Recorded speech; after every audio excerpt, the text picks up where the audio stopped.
What's up, y'all? Welcome back to another video. In this video, we're looking at another free agent prospect. This time, we're looking at a defensive lineman that fills possibly our biggest need heading into the offseason. So let's get it started. So you guys seem to enjoy the last video with Corey Littleton, so I decided to bring it back here, and I want to continue the series with multiple players. So what I need you guys to do is comment down below a player you want me to take a look at. It doesn't have to be necessarily a guy that you want to be on here. It can just be any free agent that you think I should take a look at. Now, in this case, we're looking at another player that I think would fit the Lions really, really well, but I also probably will get to free agents that maybe I don't think fit really well. This one, on the other hand, though, I think he does. I know I said that like 3 times now. Let's just get started. That's Javon Hargrave. So Javon Hargrave has been very interesting to me many times when I've done a lot of offseason mocks for the Detroit Lions because of the fact that he's going to get paid a little bit less than what Chris Jones would get paid, but he's still going to give us a lot of production in a position of need. Maybe our biggest position of need, that is a nose tackle or the defensive tackle, or really just on the defensive line in general. Javon Hargrave is a 6'2", 305-pound defensive tackle that is coming from Pittsburgh. He is 27 years old, which isn't very bad. Okay, so he's set to get another pretty hefty contract, probably another 4-year contract, and then by that time he'll start to digress. But through those 4 years, you should get a really good player, and that's what I think Javon Hargrave would be for the Detroit Lions. Now, I decided to pull up his stats, compare his stats a little bit to some of the players that we have currently. Now, defensive tackle, like I said, in my eyes, is our biggest need. It's pretty disgusting when you look at the defensive tackle. Edge rusher definitely can use some help because you never can have enough. What is on my eye? But I do think defensive tackle is a bigger need to collapse the pocket, get pressure in the middle, and have a run stopper. If we can find maybe different guys, maybe one guy's run stopper, one guy's pressure, or if we could find one that can do it all, obviously that'd be a lot better because we do play the 3-4, the multiple D. We play a lot of weird stuff, but I think defensive tackle is the biggest need. Edge rushers, we still have a few good ones. We have Trey Flowers, we have Devon Kennard, we have Deshaun Hand when healthy. We have a lot of good edge rushers, Romeo Okwara, and obviously you can add to that if you want to. There's some interesting guys out there. But I think in this case, Javon Hargrave fills maybe our biggest need because defensive tackle has been depleted recently. It's most likely going to be even more depleted as time goes on. What do I mean by that? Well, this offseason we are expected to lose out on A'Shawn Robinson unless we bring him back, which we definitely could. I just think he'll get too much money for his production not being there. Not a very good player production-wise for us. At least last season he definitely dipped down from what was an okay 2018 campaign. So it just isn't worth the money, I don't think, honestly. He's coming off that rookie deal, so he's going to get a pretty solid contract. And if he took a pretty low contract, I could see bringing him back,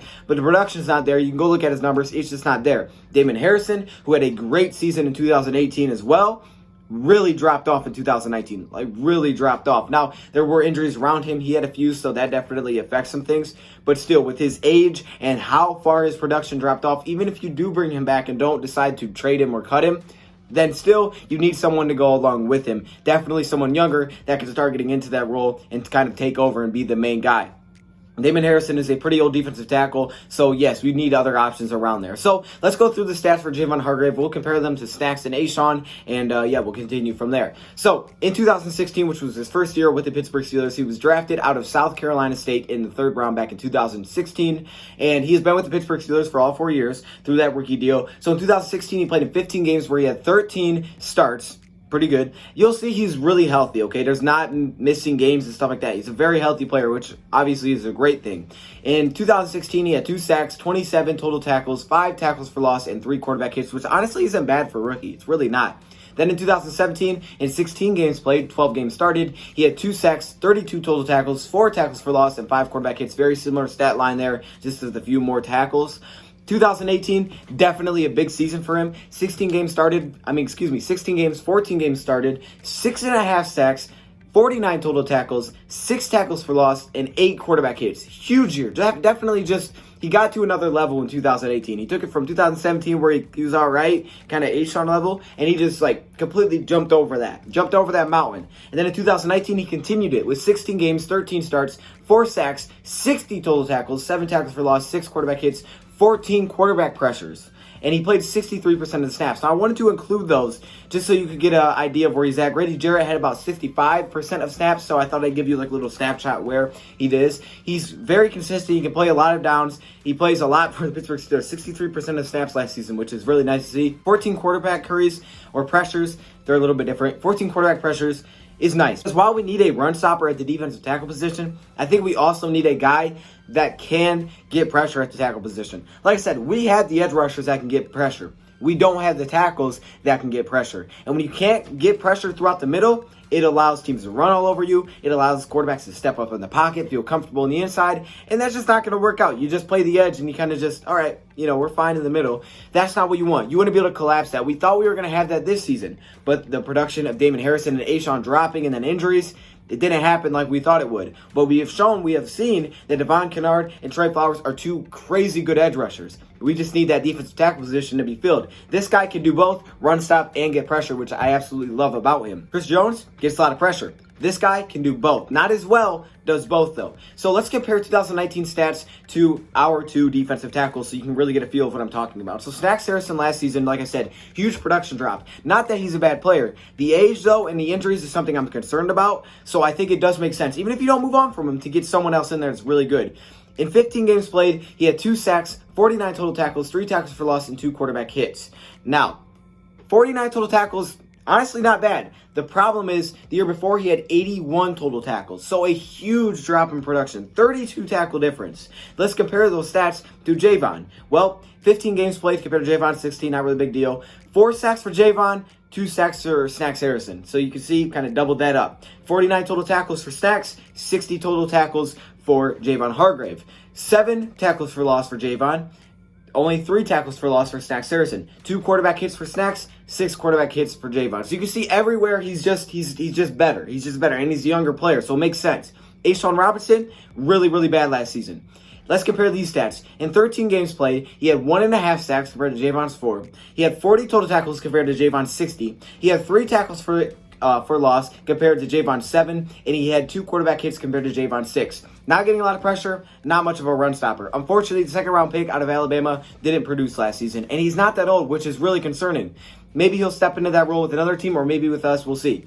Now, Pro Football Focus grades, Javon Hargrave was given an 83.4 overall. That is really, really good. 83 is really good. If you look at Pro Football Focus, if you know how the grades work, 83.4 is very good. You see a player with that high of an overall, you're like shocked. Compared to Damon Harrison, who was a 63.2, and Ashawn, who was a 56. Huge difference. Hargrave is on another level from our 2 defensive tackles. Right now, he's younger, he's healthy, and I think he fits and fills out our biggest need, at least helps fill out that biggest need. We can still add another tackle because I think we do need 2 defensive tackles this offseason. One like Hargrave would be your main guy, and then potentially go get a younger rookie or something like that to kind of get ready to go.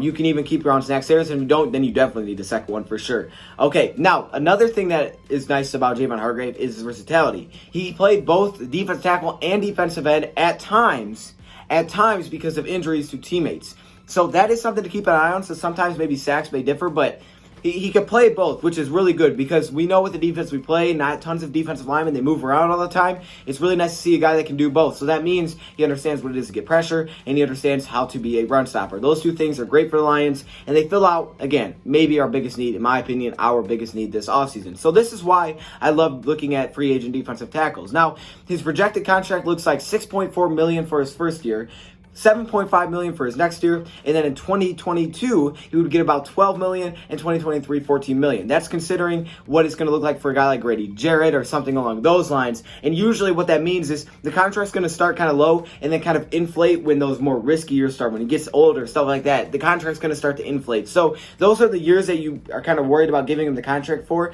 But honestly, with the money that we're going to have this offseason, this is our biggest need. We need to address it. We were a terrible run stopping team last year, ranking 23rd. We couldn't stop the run last year. We couldn't stop the run. Obviously, we didn't get a lot of pressure, and defensive tackle can fix a lot of those problems. Javon Hargrave from Pittsburgh, would I sign him? Absolutely. I mean, without a doubt. I would sign him before I signed Corey Littleton. 2 thumbs up for Javon Hargrave. We got to get a system going there. Anyways, let me know your thoughts, comments below. Thank you for watching, and I'm out.